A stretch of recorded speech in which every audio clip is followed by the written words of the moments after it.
నమస్కారం. ఇప్పుడు మనము త్యాగరాజ స్వామి వారి దివ్యనామం నేర్చుకుందాము. ఇది శంకరాభరణ రాగంలో ఉంది, ఆది తాళంలో ఉంది. పాహి రామచంద్ర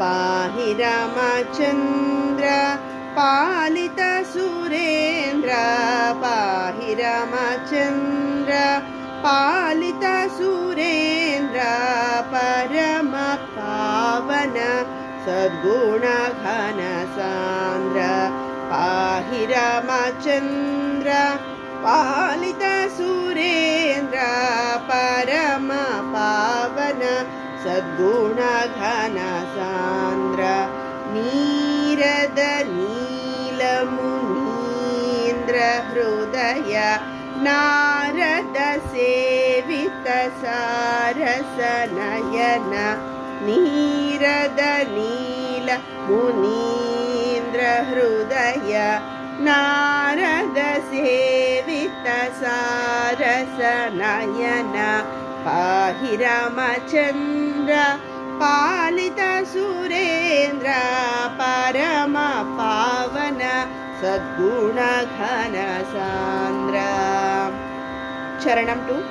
ಶ್ರೀಕರ ರೂಪ ಸುಧಾಕರ ವದನ ಶೋಕ ನಿವಾರಣ ಸುಂದರ ರದನ ಶ್ರೀಕರ ರೂಪ ಸುಧಾಕರ ವದನ ಶೋಕ ನಿವಾರಣ ಸುಂದರ ರದನ ಪಾಹಿ ರಾಮಚಂದ್ರ ಪಾಲಿತ ಸುರೇಂದ್ರ ಪರಮ ಪಾವನ ಸದ್ಗುಣ ಘನ ಸಾಂದ್ರ.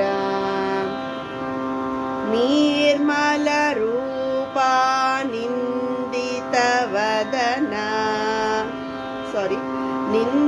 ನಿರ್ಮಲ ರೂಪ ನಿಂದಿತ ಮದನ ಶರ್ಮದ ಸಕಲೇಶಾರ್ಣವ ಸದನ ನಿರ್ಮಲ ರೂಪ ನಿಂದಿತ ಮದನ ಶರ್ಮದ ಸಕಲೇಶಾರ್ಣವ ಸದನ ಪಾಹಿ ರಾಮಚಂದ್ರ ಪಾಲಿತ ಸುರೇಂದ್ರ ಪರಮ ಪಾವನ ಸದ್ಗುಣ ಘನ ಸಾಂದ್ರ.